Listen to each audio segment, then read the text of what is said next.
Salut, aujourd'hui je vais te parler de semi-marathon et je vais te donner mes 4 règles d'or pour réussir ton semi-marathon.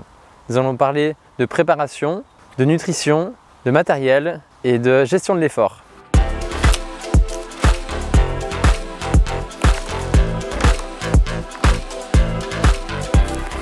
Le semi-marathon, c'est comme son nom l'indique, c'est la moitié d'un marathon, donc c'est 21 km 100. Et pour les meilleurs coureurs, ça se court en 57 minutes, ça c'est les tout meilleurs mondiaux. Et les coureurs les moins rapides vont courir le semi-marathon entre 2h30 et 3h. C'est donc un effort qui est assez conséquent, qui demande de l'endurance et qui demande une bonne préparation. Si tu es débutant, je recommande plutôt de démarrer par un 10 km pour faire une première expérience sur une compétition et ensuite tu peux monter sur semi-marathon. La spécificité du semi-marathon, c'est qu'on peut l'aborder comme un objectif principal. Dans ce cas-là, on va bien se préparer, ce sera l'objectif de la saison ou de l'année. Et sinon aussi le semi-marathon, ça peut aussi s'envisager comme une course de préparation pour le marathon, comme une répétition par exemple à 3 semaines de la compétition. 3 semaines avant le marathon, c'est souvent la date idéale pour pouvoir se rappeler de la compétition, se rappeler ce que c'est et puis pourquoi pas aussi essayer de battre son record personnel sur cette course de préparation. La préparation idéale pour un semi-marathon, c'est de s'entraîner entre 2 et 3 fois par semaine au minimum. Comme ça, tu auras suffisamment de kilomètres pour être prêt pour ces 21 km. Idéalement, il y a également des sorties longues. Alors pas aussi longues que sur le marathon, mais sur les sorties longues de semi-marathon, c'est notamment entre 1h, 1h15, voire 1h30. Comme ça va t'habituer à l'utilisation des graisses, notamment à l'effort lorsque tu cours. Il y aura aussi des séances à allure spécifiques pour se rappeler de l'allure que tu auras le jour de la course. Donc ça, c'est des séances que tu vas retrouver notamment dans l'application Run Motion Coach quand tu décides de préparer un semi-marathon. Donc dans les quelques dernières semaines avant la course, tu peux essayer d'avoir une hygiène de vie la plus saine possible, en ayant une alimentation qui est variée, avec des apports notamment en bonne graisse, en oméga 3, des protéines, des glucides. Et dans les 3 jours avant la course, tu vas également pouvoir faire une recharge glucidique, c'est-à-dire manger plus de féculents, éviter de manger des fibres, puisque les fibres, ça peut causer un inconfort digestif pendant la course. Le matin de la course, pense à avoir un petit déjeuner 2h30 à 3h avant la course, et puis surtout, ne change pas tes habitudes, mange ce que tu as l'habitude de prendre. Au niveau de la nutrition le jour de la course, alors sur le semi-marathon, ça va dépendre aussi en combien de temps tu le cours, mais au bout d'1 heure, c'est bien de prendre un premier gel ou une première purée.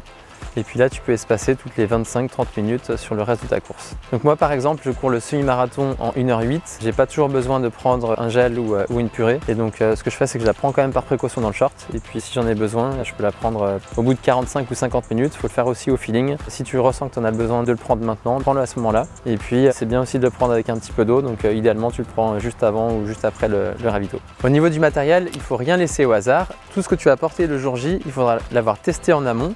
Donc que ça soit au niveau du textile avec le t-shirt ou le short pour éviter les irritations, ou également pour les chaussures.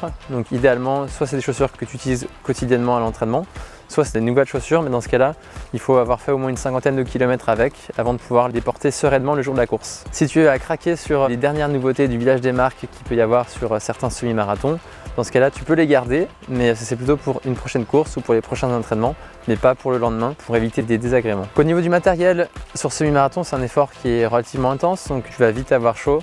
Donc idéalement, tu peux courir en short et t-shirt, sauf si c'est l'hiver où là tu peux te couvrir un peu plus, mais idéalement tu pars assez léger.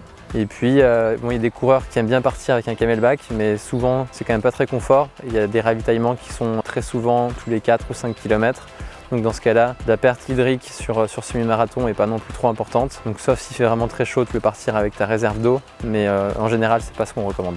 Pour les allures le jour de la course, si c'est ton premier semi-marathon, tu ne sais pas forcément sur quelle allure tu vas partir. Donc ça, c'est le but des entraînements avant la course, notamment tes entraînements à allure spécifique semi-marathon.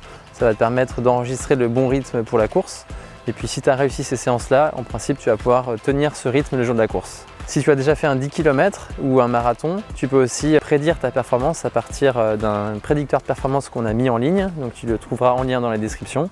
Et donc si tu as déjà fait un 10 km, tu vas estimer ton niveau d'endurance. Tu pourras dire si tu as un niveau d'endurance qui est faible, moyen ou très bon. Et dans ce cas-là, on va pouvoir t'aider à estimer ta prochaine performance sur semi-marathon. Au niveau de la gestion des allures, c'est bien également sur semi-marathon d'avoir une course qui est assez régulière. Donc ne pars pas trop vite. Et puis il y a même certains coureurs qui vont même courir en negative split, c'est-à-dire finir les derniers 10 km plus rapides que les 10 premiers. Ça peut être aussi une stratégie à adopter si c'est ton premier semi-marathon, de partir assez prudemment. Et puis comme ça, tu vas te faire plaisir sur la deuxième partie de course. Et puis après, tu auras déjà une première référence et puis tu vas te dire, bah tiens, c'est cool le semi-marathon. Ça a été une très bonne expérience et j'ai envie de retenter cette expérience-là.